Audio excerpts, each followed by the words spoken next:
All right, let's get into it. So, this part, we're going to be talking about how you can directly involve yourself in real estate. We spoke about definitions in the first part. And secondly, we talked a little bit about how it made sense in the use cases of real estate after we got those definitions taken care of. So now we're going to talk about how you can involve yourself specifically. Because what's the use of having all the information if you can't act on it? So this isn't really that hard. It's not going to take too long. And you should be able to easily implement your specific profile into the steps that you're about to hear. So initially, the first thing you want to do if you're trying to get into real estate and you're looking for financing is have a job. Now, the reason why the job is important is because it is going to be your main source of income verification. Income verification shows how much money you have coming in, and it allows the financer to look into what you have coming in and kind of gauge how much money they're willing to give you. Also, you may want to cut out some of your expenses. Your debt to income ratio is very important. Even if you have a job that is paying high, the financer still wants to know that all your money isn't being accounted for already and being spent. So those are the first couple things that you need to do. Get yourself a job for income verification. And 2, lessen your expenses as much as possible so you have the widest gap between how much money you have coming in and how much money you have going out. All right, you got those 2 things situated. What's next? This is where Google becomes your friend. Because what you're going to want to do is get in contact with a mortgage broker. Now, I usually don't endorse specific companies, but I know a lot of people are looking for exact places to go. So, try out maybe Rocket Mortgage. They've been doing their thing, and I've seen very positive reviews from people I know specifically. So, they may act as your financer directly, or you could find a mortgage broker that is close to you and in your area that you can have a sit-down chat with. I think that might be a little bit more idealistic than just trying to speak to a bank or a financer directly, only because you widen your scope and you have a little bit more options when it comes to finding out who can give you that loan. Okay, you have a job and your income verification is situated. Your debt to income ratio also looks pretty good. So now you're speaking to a financer or a mortgage broker, right? There's not many steps left. Once you have these conversations with a mortgage broker and a financer, they're going to tell you directly what they need from you, whether it be your pay stubs in order to process the income verification, your credit score. Pause. What do we need for a credit score? Most people think that a credit score needs to be within the high 700s or maybe even 800 in order to get a house. The answer is no. If you have even a 640 credit score, you still qualify for a house through the FHA. These specific loans may have their own qualifications, but it's good because there are some perks that come with it. For example, the FHA only mandates that you put 3.5% down, which isn't that much money. So let's go back. Your credit score. It is important, and it does also have a say when it comes to your interest rate. However, I wouldn't harp on it too much. And if you have a 640 or above, I personally would say, hey, let's get into it. Especially if you're talking about an investment property, mainly because all you're really caring about at this point in time is your profits. Over the course of the loan, you may have been able to save some money if you had a higher credit score, but me personally, I wouldn't wait. Okay, credit score is situated. Your debt to income ratio looks good. You have money coming in. You're speaking to a financer. What's next? As I mentioned really quickly, the down payment.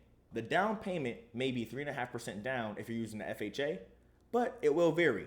Some people may need up to 20% down depending on their financial profile, and that all will be discussed with your financer and or your mortgage broker. You definitely want to stack up your down payment in your account. Idealistically, you would have accrued this money through your job or whatever valid source of income that you're using for your income verification. Many of you guys will be buying your house for the first time, so I definitely advise exploring the options of an FHA, and they only ask that you have 3.5% down. But I like to play it safe and say get 5% just to make sure you're able to take care of whatever type of expenses may come up. So for every $100,000 for the property value, just stack about 5 racks for it, and you should be situated when it comes to closing. All right, guys, we're almost done. You have everything in terms of the things that's necessary to speak to a mortgage broker and now you have your money. You want to get a house that's 200,000. You're sitting on about 10 bands, and there's not much more you need to do in terms of eligibility. So, being that all your requirements are basically checked off, what's next? Here is when you speak to a real estate agent. You now essentially are ready to buy, and everything is situated. So it's time to speak to someone who can, foster those relationships in order for you to be able to see the houses you want to see and then eventually purchase it. You're going to be given a pre-approval letter, essentially the total max amount that a financer is able to give you based upon your profile. And you're able to take that with your real estate agent and see houses, and also use that as a verification that you're able to purchase specific houses. So you get yourself a real estate agent. You may know one already, and look at a couple houses with them. They may be able to suggest houses for you, or you can look on the market yourself, whether it be Zillow, etc., and they can take you to go see them for a scheduled showing. Now, you see a house that you like, you had a showing, everything seems cool, it's time to close. You only really need to get in contact with a lawyer now so that they can represent you when it comes to the closing. Your real estate agent and your financer will speak to the seller's real estate agent, and they will come to agreements based upon everything that's necessary. Your lawyer will then come in clutch because they're going to review the documents with you and make sure you know what you're signing, because there's a lot of different caveats that are going to be involved when it comes to purchasing a home.